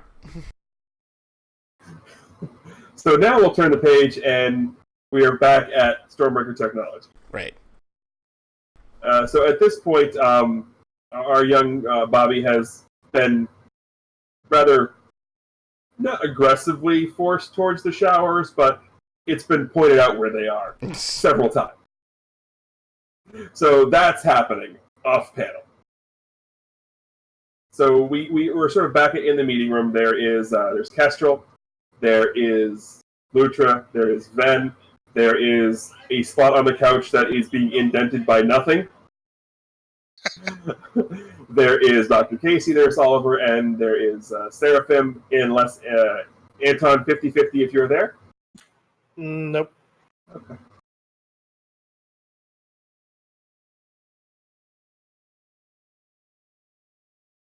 All right, Mr. President, we're here. What's up? Ven looks annoyed, more than anything.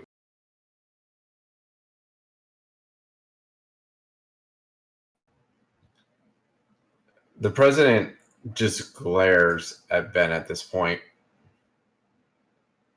What? Am I inconveniencing you?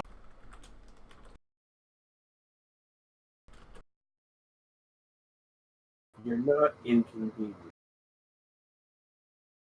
But the fact remains that because of who you sent, I have to deal with this. And he points to the quite obviously taken up open spot on the couch.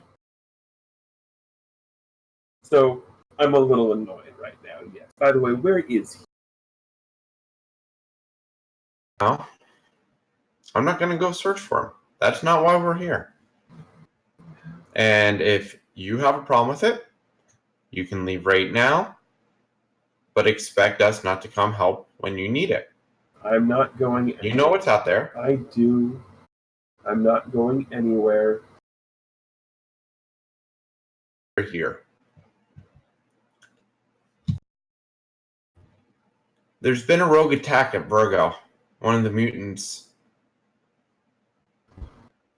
Not our mutants, but one of the mutants attempted to siege that sanctuary city and did some damage to the outside of it. Luckily, was not able to enter, but I'm just wondering what's going on up there. So you want eyes?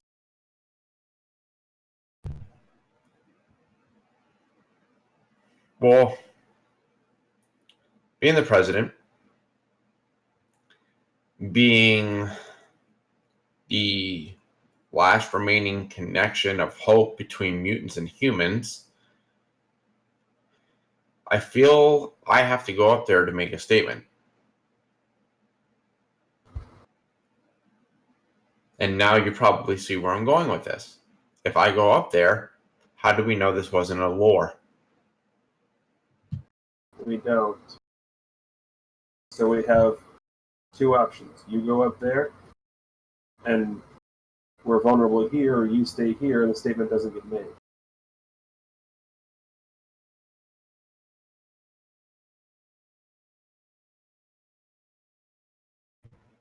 Which is why we need to come up with a plan.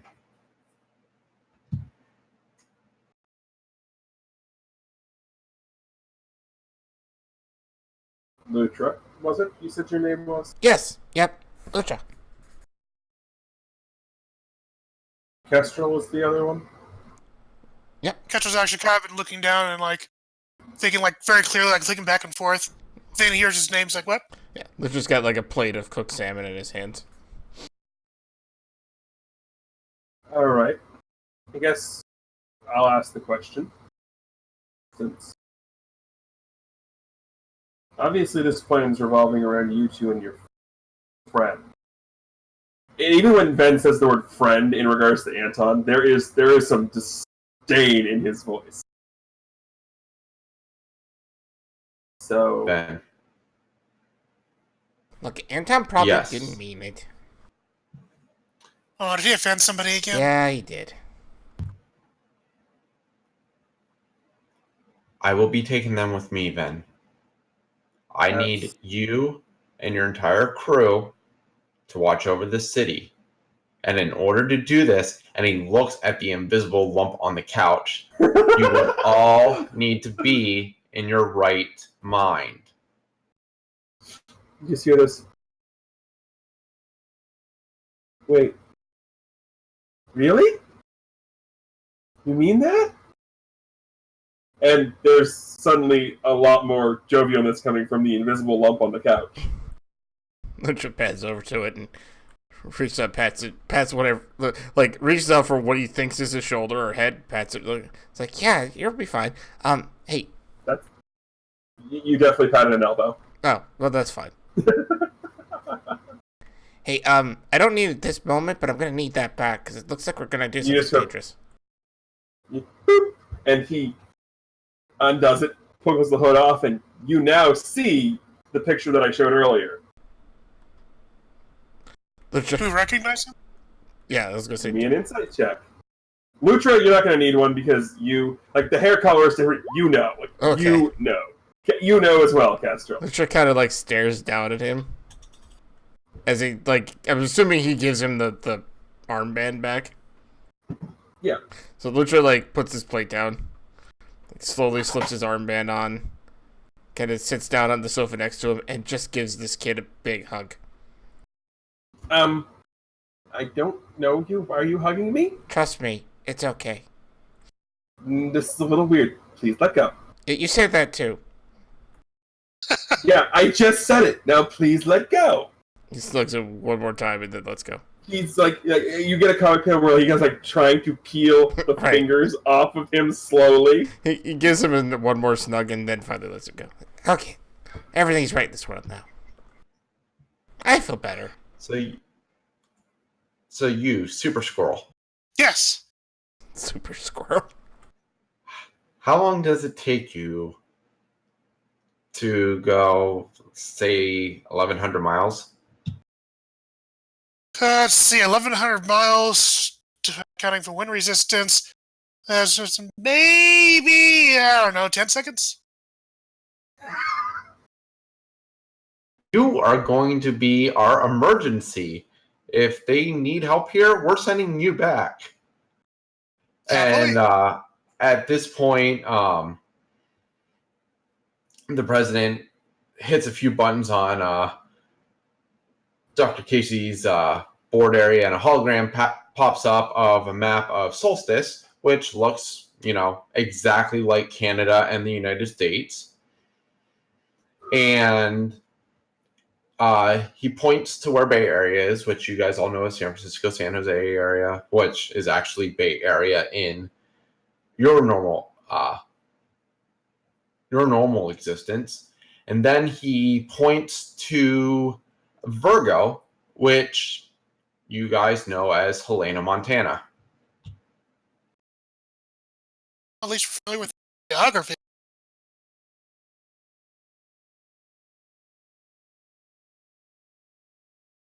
Actually, I'm not sure Lucha would know Montana all that well.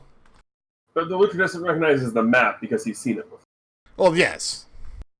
Yeah, you would just notice like the distance on the map between where we are and where we're going. Right.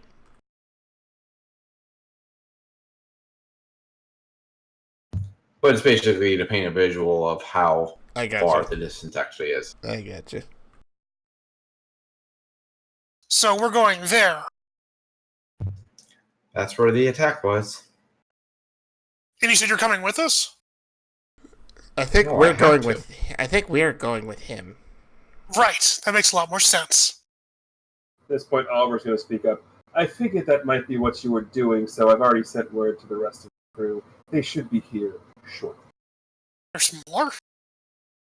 There's a whole group of us. Right, you did mention you were part of a team. Let's just put it this way. I'm only a part of the team because he looks directly not at the president, but at his father. Doesn't complete the sentence, just looks at Dr. Casey.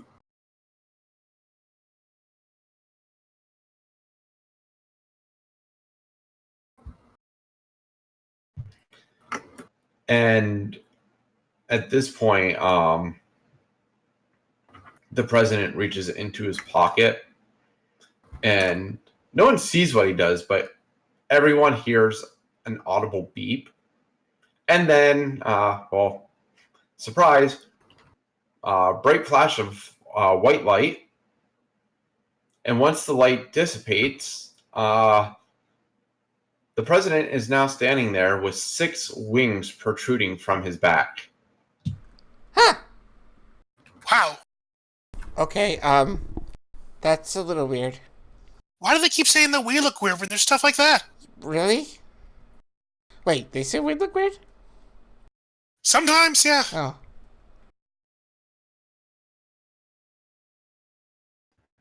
My name is Seraphim, after all. Wait, are you No, you're not actually a seraphim, right? It's just a name thing because that's kind of the way like your powers look. What's a seraphim? An angel. Like, Oh! Okay, yeah.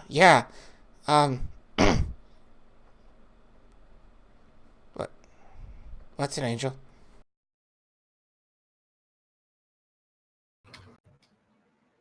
It's a protector.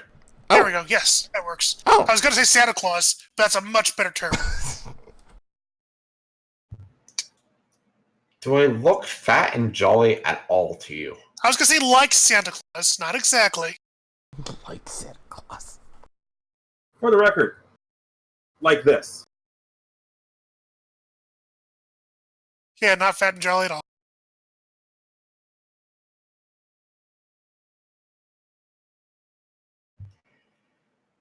But wow, that looks pretty awesome.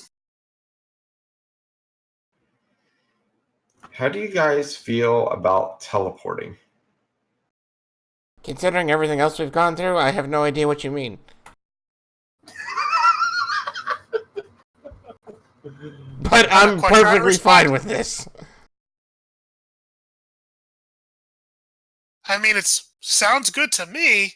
Like you mean just like us going right there, like right away, right? And before Kestrel can even finish his sentence, a bunch of feathers just come off of the wings of Seraphim and start swirling quickly around him, Lutra, and Kestrel, and sort of envelops them all. And it's like the reverse of the flash of the bright light. It all goes into a single like speck of bright light, and then they disappear up by the sanctuary city of Virgo. Okay. As we turn the page to the final sort of page of the comic, we get sort of a dispersed scene, and all you really see is Anton. He's sort of apparently on the outskirts of the city, and through everything that's happened, Anton over the past week or so has had a lot of pent up anger and aggression, and he apparently has found somebody who has crossed him the wrong way. So, Anton, why don't you go ahead and explain the scene of how you're beating the ever-loving crap out of this green armor-clad individual? Well, he challenged me because he didn't like the way my suit looked. Oh, that's an insult. So, Anton proceeded to turn the Anton into a sledgehammer and crush each one of his legs twice, kind of kneecap and then ankle, followed by using his head as a golf ball. You don't end up killing the poor chap, but you do a number on him. So we turn the thing, and the final scene of the comic is Anton is just like going to town, and the weapon, the sword that was, or the weapon that was in this guy's hand, just sort of falls down on the ground. And the last panel we get, there's a hand, probably 16, 17, that reaches down and picks up the sword. And we end up on the back cover. So, thank you all very much for watching. Tune in next week when we see if Dark and Malkier make it out of the area between dimensions. We'll see what's going on with the sanctuary city of Virgo. And we'll also find out what's going on with Anton, and we will get to meet the rest of this sort of crew that was referenced, in addition to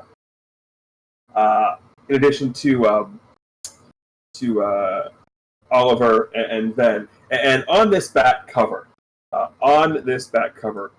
we see an ad because we are not above shilling ourselves here at Bay City Comics, but we see an ad here, and this ad is it's for some cereal. It is for some cereal, and it's the first time we've seen this ad. And it's a giant picture. It is a bright yellow box with the tagline of "A burst of flavor with every super speed bite." We have an ad on the back of our comic for Kestrel Crunchies. And we have, of course, the picture here of the Kestrel Crunchies box.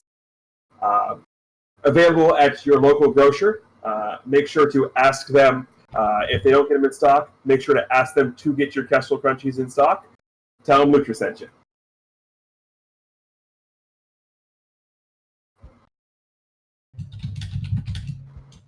One final programming note here. For those of you who do enjoy the crazy level of comic shenanigans and want more in your life, we're going to have something special coming up here soon starting. In fact, that's going to be starting Wednesday here on Bay City Chronicles. We're going to be sort of, the staff here at Bay City Comics, we've added a couple more writers. So we're going to be expanding our comics. So in addition to Bay City Chronicles, the main team-up comic arc here, and in addition to all of our individual comics we have, Anton, Lutra, Kestrel, and the like, we're going to be adding another comic line here. We're going to be adding the Next Gen comic line. And the Next Gen comic line is going to be basically sort of like the group that we saw introduced here, Oliver and Rebound and their crew, plus a couple of others. So we're going to be doing the introductions to the Next Gen comic line coming up here on Wednesday, probably around 10 o'clock Eastern, give or take. The first one's just sort of going to be like a getting to know you and explaining everything that's going on type of deal. But that's going to be coming here soon to Bay City Chronicles, the newest line in our line of Bay City Comics. So looking forward to that. So, does anybody have any other housekeeping notes they would like to talk about before we leave? That's just a really good-looking box of cereal. I'm not sorry. Should we roll for initiative just to see if we can do it? No, we should all be making a will save to make sure we're not hungry right now. Too late. Oh, I'm hungry. I'm hungry too. There's no saving lost. that will. I lost already. There's no will to save for that one. I'm good. Nice. Chopsticks, even. That was a really big piece of chicken. All right, just to say this publicly, seven chapters and a solo. No combat. I love this. Anton definitely had some combat. Well, Anton may have had some combat, but we haven't rolled initiative yet. So far, I've crushed quite a few mech suits. That you have. But yeah. I'm not sure my initiative button works anymore. It's like the Jeopardy buzzer. You gotta press it right now and make sure it's working. Would you like to press it to see if it works? Yeah.